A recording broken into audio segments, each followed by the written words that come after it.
this,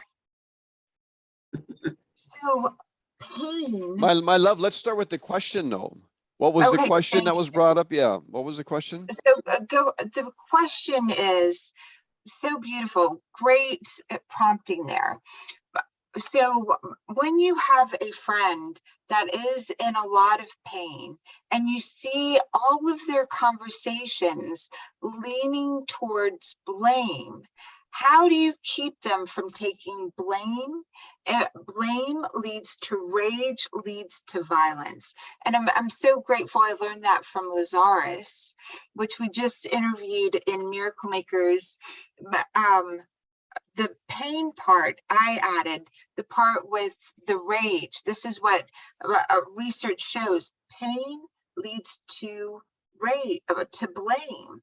And when you're in the cycle of someone is sharing their pain with you, if you can get to the process of pain, oh, they're going to now next move possibly into blame.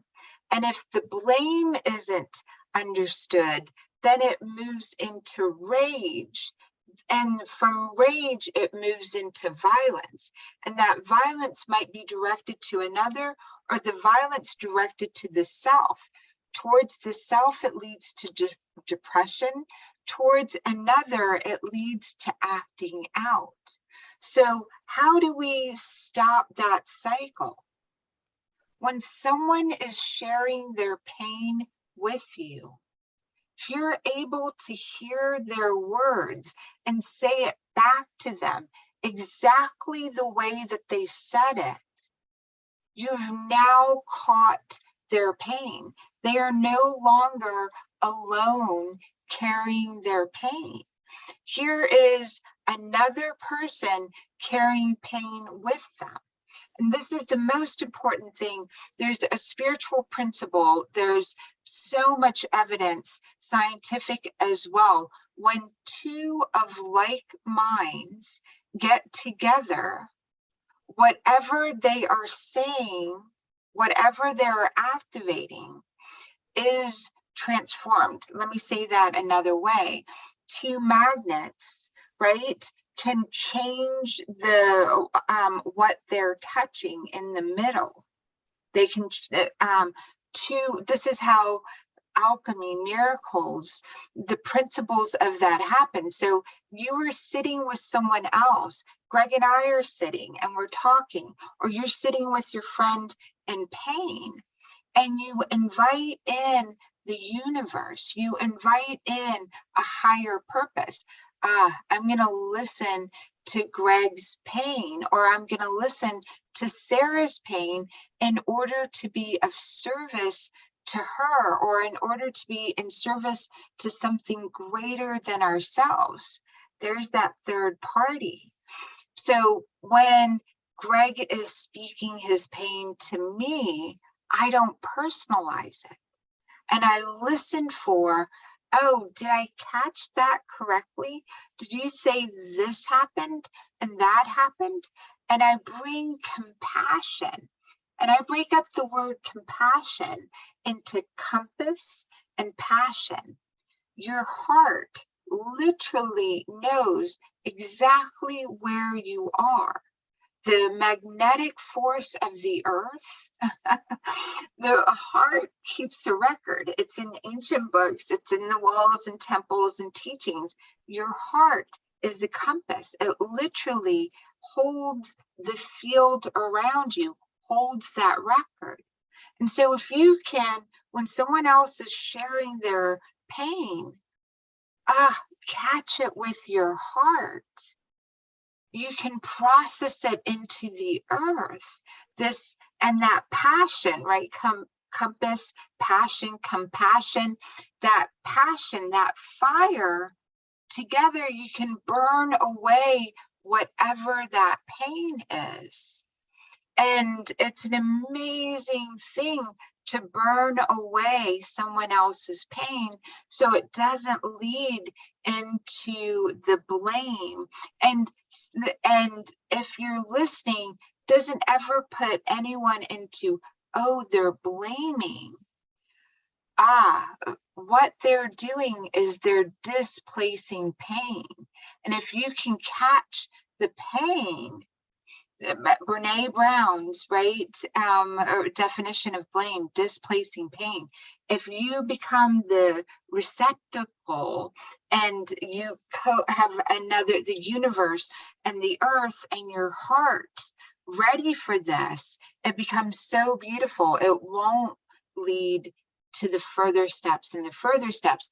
If you wind up seeing someone or yourself in blame and the moving into rage, right? If you catch yourself and you're blaming another and you don't have a willing partner that can feel what you're feeling or co-create with you a higher experience, go outside. Get out of the physical location you're in. Go get into sunshine. Go get into physical movement. Let the earth catch it for you. Literally hug a tree. Literally pet every dog that you see with permission of the owner, permission of the dog, by letting yourself be smelled. Ask source, ask the universe to come in to help you with this pain. If you're the one in blame, if you are blessed enough to be with someone who is in pain, sharing what they're going through, catch it, and catch it in such a way that you are compassionate and you catch that compassion.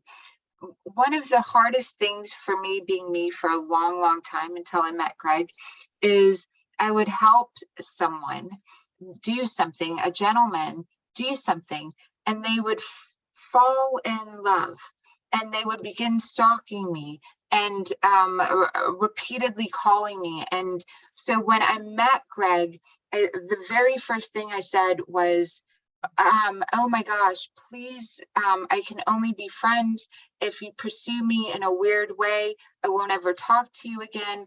I call it soul level love, right? When someone's soul is touched, and I've expressed this from childhood. And so I'd have this weird thing where I got stalkers and people, and I was just expressing soul level love.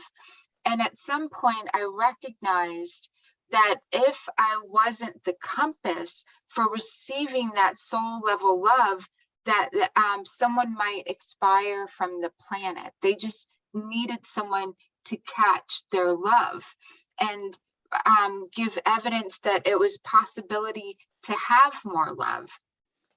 So the reason that I'm sharing this is, as you start doing this process where you open up your heart and you open up in this way, you get to express your soul level love. And you're going to have to build processes in place that will help you be able to give to the next level with others, especially when you start recognizing if they don't get to express whatever is keeping them on the planet. And that might be a displacement of attachment with you, thinking they're in love with you. For a little while, you ride that wave and allow that soul level love to be expressed until their willingness to be alive comes fully back into their body. So it's two things that I shared there. One is blame, right? Blame, when blame comes in or pain comes in, how to catch it. And then the second thing that I shared is be prepared that as you open your heart and you open this compass, people will be magnetized to you at a soul level love. And at some point, you'll be blessed enough to give from the overflow back to them that soul level love. They might express it as attachment, a romantic love, eros love. And if you're a healer, you build processes in place to protect yourself and give to them that soul level love in order for them to continue their process. Great question, Mark. Thank you so much. I'm going to stop the recording here.